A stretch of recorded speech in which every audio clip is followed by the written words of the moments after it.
Welcome back. Word has just come down that Fox News Media and Tucker Carlson have agreed to part ways. Thank you for your service to the network and host of the prior contributor. Wave.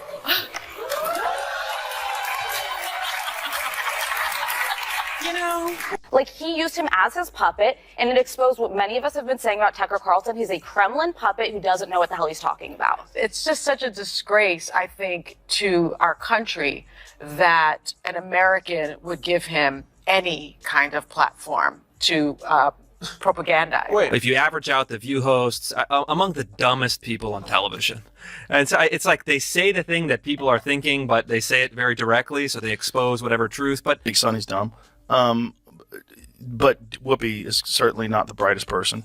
And what she just said just doesn't make any sense. It's just like so silly. Joe Rogan just unleashed a verbal grenade, and now Whoopi Goldberg looks like she could use a serious timeout from the internet.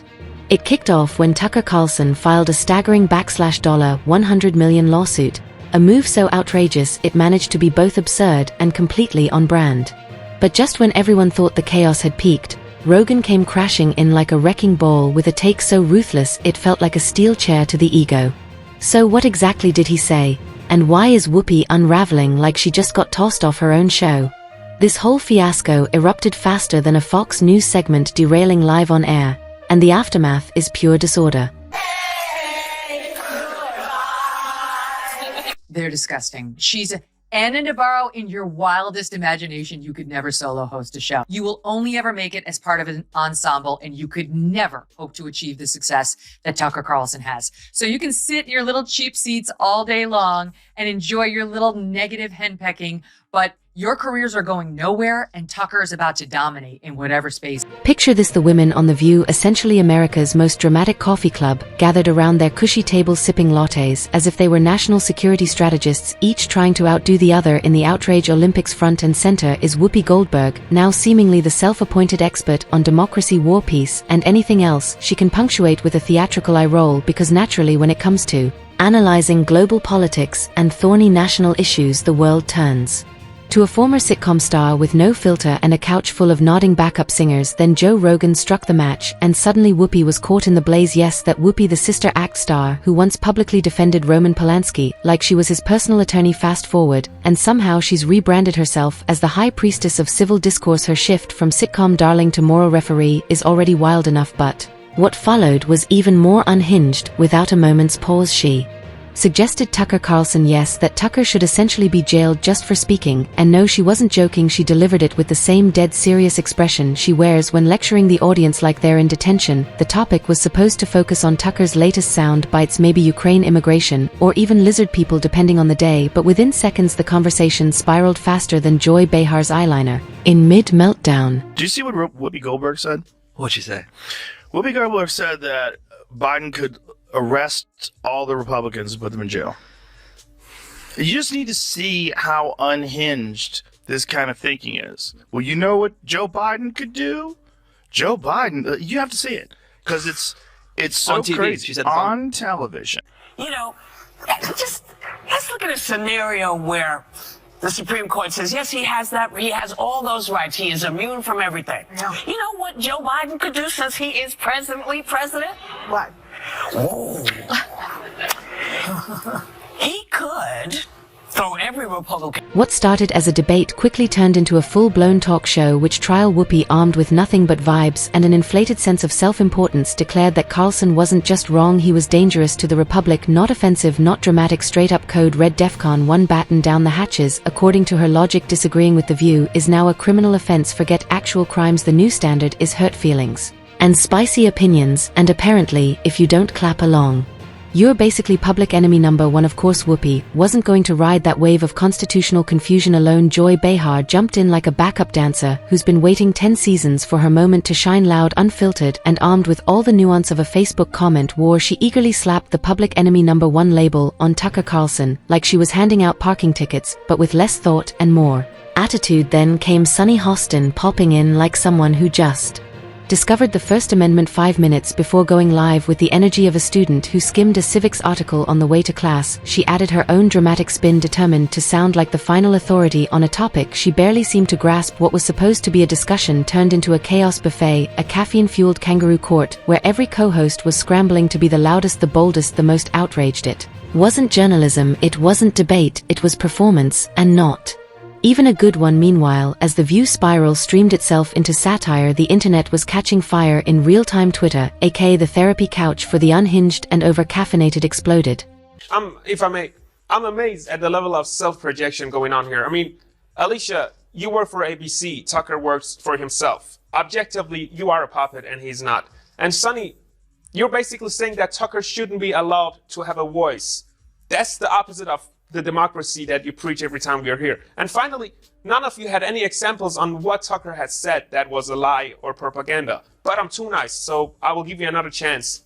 Give me some specific examples to back your claims. Let's go. And no, this wasn't your typical angry tweet in all caps kind of meltdown. Carlson's fans came in hot, drafting legal statements, pulling receipts, and prepping courtroom sketches like they were gearing up for Law and Order Daytime Drama Edition. Whoopi lit the match, but now the whole circus was ablaze, and the crowd wanted answers and revenge. Furious legal scholars started crawling out of their ivy-covered caves like groundhogs with law degrees, and they were not playing around. Some brushed it off as classic Whoopi, loud, confidently wrong, and allergic to actual facts, but others weren't laughing. They whispered that this might be more than just another unhinged outburst. This time Whoopi might have crossed the line from ridiculous into legally dangerous. See, you can't just hop on national television, point at someone, and declare they belong behind bars unless you've got hard evidence and a badge to back it up. Spoiler, Whoopi had neither. Turns out there's a real difference between sassy hot takes and full-blown defamation, and she might have danced across that legal boundary in glittery shoes made of lawsuits. That's when Tucker Carlson's legal team reportedly jumped into action like bloodhounds, catching the scent of a career-making case. Picture a room full of fresh-faced lawyers still rocking their Fox News intern badges, slamming Red Bulls, and printing defamation case law like it's Black Friday at Staples. And what they were building, oh, just a casual $100 million lawsuit. The charges: defamation, slander, reputational destruction, and character assassination. The full legal menu. If this case heads to court, it won't be a slap on the wrist, it'll be a media earthquake. Then, like the universe needed even more chaos, Joe Rogan stepped in. Like the fans, the real fans of The View that are like, oh, these ladies are on point. Most of those people can't leave the house. Like, they're probably immobile. Right. Because their mom's taking their kids to school, and that's, yeah. It's a very strange show. But it's fun to watch. It's just fun to watch them. It's good entertainment. Yeah. Undoubtedly. Well, they're just, it's interesting because I think Sunny's very intelligent, but she's ideologically captured. Right. That's sort of, I think the other ones, there's a couple of the other ones, don't have to name any names, are just very dull. With a blunt in one hand and sarcasm in the other, he torched the entire situation like it was open mic night at a courthouse. He didn't hold back, clowning the View panel like they were a bunch of boomers cosplaying as Supreme Court justices on Facebook Live. He called it what everyone else was thinking, a sad improv show where the punchlines got replaced with legal liabilities. According to Joe Rogan, listening to Whoopi talk politics is like hearing someone angrily recite random facts they half remembered from a BuzzFeed quiz called How Patriotic Are You? He didn't just disagree, he laughed it off like he was watching bad improv at a family reunion. Rogan shredded their arrest him theatrics, saying it sounded less like a legal argument and more like a brunch rant that got way too loud, and honestly that comparison landed hard. He called The View what millions were already thinking, America's loudest brunch table with a camera crew and zero self-awareness. The internet devoured it, memes exploded. Across every platform, clips of Whoopi's meltdown were getting remixed into TikToks faster than you could say First Amendment. The show's credibility didn't just take a hit, it nosedived harder than their ratings during that spelling bee fiasco where Joy thought integrity started with a D. By the end of the week, one truth stood tall. The View tried to throw a legal punch, but ended up looking like toddlers flinging spaghetti at a courtroom wall. No strategy, no facts, just messy feelings and expensive shoes. And Rogan, he flipped it into comedy gold. His roast was legendary, on par with the time he torched Dr. Ounce's miracle diet nonsense live on air. He didn't just clap back, he dismantled their entire act with that trademark smirk and blunt honesty. Meanwhile, Tucker Carlson wasn't just tweeting, he went full supervillain with legal paperwork in hand. That $100 million lawsuit hit like Thor dropped his hammer. Except this time the hammer had a briefcase and a law degree. It's not every day that a fox News exile walks into court, slaps down a lawsuit for slander, and somehow walks out looking like the most reasonable voice in the whole circus. But shout out to The View for pulling off that miracle. Seriously, they managed to make Tucker Carlson look like the grown-up in the room. That's not easy, that's talent. The actual complaint is thicker than Joy Behar's foundation after a bad lighting day and way more savage, according to Carlson's legal team. This wasn't just a segment gone sideways, it was a full blown hit job, broadcast live, dressed up as daytime TV, and executed with the subtlety of a drunk uncle crashing Thanksgiving dinner in Crocs. These weren't off-the-cuff jokes or satirical jabs, this was straight-up defamation served hot and reckless. The hosts didn't just share opinions, they framed Carlson as a criminal. In fairness, though, I mean, The View has to be, if you average out The View hosts, among the dumbest people on television. And so it's like they say the thing that people are thinking, but they say it very directly, so they expose whatever truth. But I don't think some of them are dumb. You don't think so? No, I don't think Sunny Hostin's You think it's dumb. deliberate? I think she's ideologically driven, and they have blinders on, for sure. I don't think Sunny's dumb. But Whoopi is certainly not the brightest person. And what she just said just doesn't make any sense. It's just like so silly to say. It's not a well thought out. It's like if you had an idea for a premise and it was totally baked and half baked, and you went on stage with it, and it's not. They threw around words like threat and arrest like they were Oprah handing out iPads. You get a felony, and you get a felony. Carlson's legal team said enough is enough. This wasn't some spicy debate or fiery panel moment. It was a national stage being used to drag someone's name through the mud in front of millions. And let's be real, shouting louder doesn't make something true unless you're filming an episode of The View, apparently. And hey, race the kicker, Whoopi and the crew can't just pull the old "it's just my opinion" card this time. Unlike her ever-changing hairstyles, those statements don't vanish. After the next segment, they're locked, loaded, and preserved on record, and the court is watching very closely. These weren't framed as opinions, they weren't emotional outbursts or heat of the moment slip-ups. No, The View delivered their Carlson takedown with all the journalistic finesse of a frying pan to the forehead. Subtlety left the chat. This wasn't news, this was a morning show court case with coffee cups as for damages. Tucker Carlson isn't just talking hurt feelings, he claims real fallout, professional losses, personal threats, and a wrecked reputation, all thanks to a daytime panel acting like they were Judge Judy with less legal knowledge and more hairspray. Turns out yelling on national TV that someone should be locked up because you don't like what they say, yeah, that might come with some legal consequences. Who knew? Now the media's split clean down the middle, sharper than Whoopi's credibility after that Polanski fiasco. Half the press is treating this like Tucker's having a full-blown ego meltdown dressed up in legalese. The other half is quietly watching the case unfold, wondering if The View finally ran their mouths into a courtroom wall. And The View has gone straight into their favorite defense mode: deny, deflect, distract classic, which is rich coming from a panel that can barely agree on what day it is without turning it into a 10-minute squabble about calendars and coffee orders. Question is then, is that representative of a big constituency? I think probably yes. Well, a lot of MSNBC people, viewers are probably also thinking, I don't even think the MSNBC viewers. I think that's they're too a little bit far. more sophisticated than that. Yeah. This is like low information, blue no matter who, like older housewives who are mad at the world. That's the appeal that Whoopi Goldberg has. Does Whoopi have children? No idea. It's interesting too, like really politically motivated older women who don't have children. Yeah.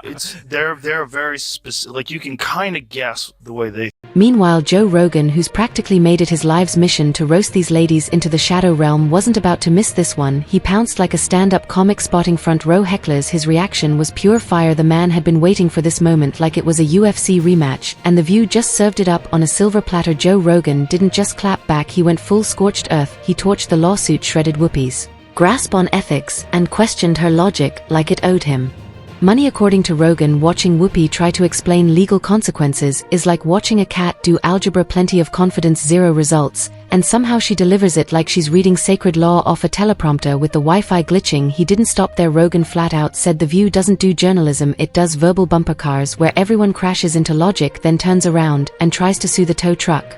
Brutal and hilarious. Then came the knockout. Rogan joked that the only people still watching The View are folks who accidentally left their TV on after Good Morning America, and houseplants that like soft noise. That's not just a roast, that's an obituary for their viewer count. Honestly, that level of bipartisan shade, Congress hasn't seen unity like that in decades. But Rogan wasn't just casually commenting, he canonied into this mess like a stone-cold philosopher with a vengeance on the latest episode of his podcast nestled between elk jerky stories and alien conspiracies. He zeroed in on Whoopi Goldberg with the precision of a sniper and the subtlety of a bald eagle carrying a bazooka. "Ah yes," he said, voice dripping with sarcasm. Whoopi Goldberg, the oracle of justice, and with that the mic wasn't just dropped, it was shattered. Ladies try to deplatform me all the time. I think they should be deplatformed. I think the best way to counter bad opinions is with good opinions. Because when Rogan enters the ring, it's not commentary, it's demolition. Apparently democracy now hinges on Whoopi Goldberg's mood swings and how many gluten-free muffins she's inhaled before showtime. That's the energy we're dealing with. And Joe Rogan, he didn't just call it out, he torched it. He lit up The View like it was a piñata stuffed with hypocrisy and outdated talking points, and when it cracked open, all that spilled out was virtue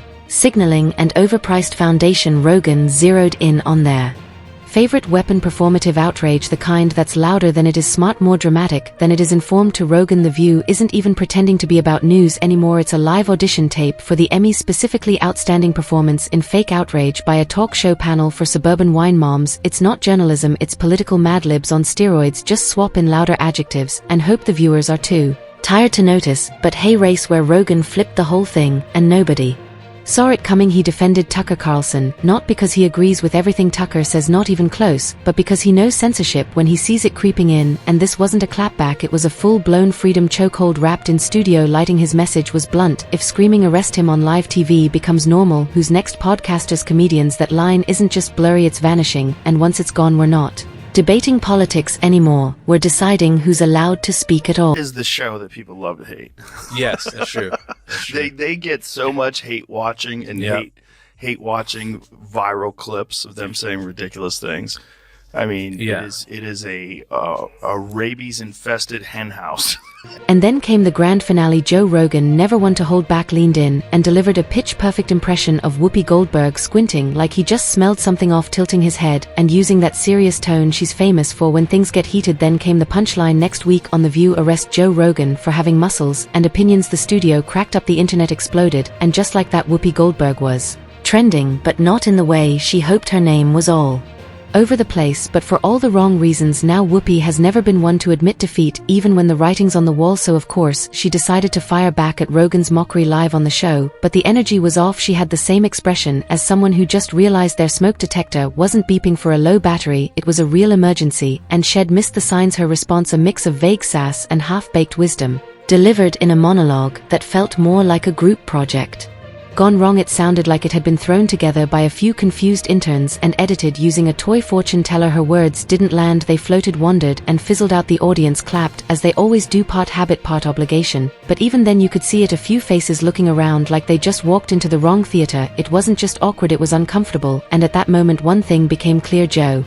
Rogan wasn't just poking fun, he hit a nerve that still hasn't stopped twitching. Whoopi's big rebuttal landed with all the force of a shrug disguised as righteousness, the kind of "I'm right because I said it on TV" attitude that doesn't hold up when people actually replay the footage rather than reflect or clarify. She doubled down like a gambler, pushing all their chips on a bad hand, and this one was a 2 and a 7. View, by the way, she left The View. Well, she's free to be on your show now. We wish her well. Imagine you as her on your show. I would love to interview her as her, but I think there's such a small chance. So you're saying there's a chance that's going to happen? Yes, there is a chance, but it's not big. What if I helped her?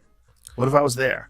What if I was there, like, as a moderator? Any you want to organize it, I'll show up. I would do it. I absolutely will. But you and her together on the show. Well, I don't think I should do it the whole time, but I think it'd be fun to interview her for 5 minutes and then say, "Hey, Megan, I get it. I also hate Joy Behar. So I don't love you, but I also hate that squawking bird. So I hate the whole..." But the internet wasn't buying it. Social media lit up, instantly calling her speech exactly what it was: a clumsy attempt to save face, powered more by delusion than reason, and dressed up in flattering daytime studio lighting. It felt like a sequel no one asked for, familiar, unnecessary, and out of touch. Viewership dropped that week, not by a landslide, but just enough to make network producers start glancing at the emergency exit, apparently telling millions of people on live television that a political commentator should be arrested isn't the best way to build trust. Who would have guessed? Meanwhile, the internet became a digital arena. On one side, conservative voices cheered like Rogan and Carlson had just taken The View out with a folding chair and a mic drop. It was old school Triumph energy, and they loved every second of it. On the other side, liberal Twitter cracked in two, one half clutching pearls, passionately defending Whoopi like she was the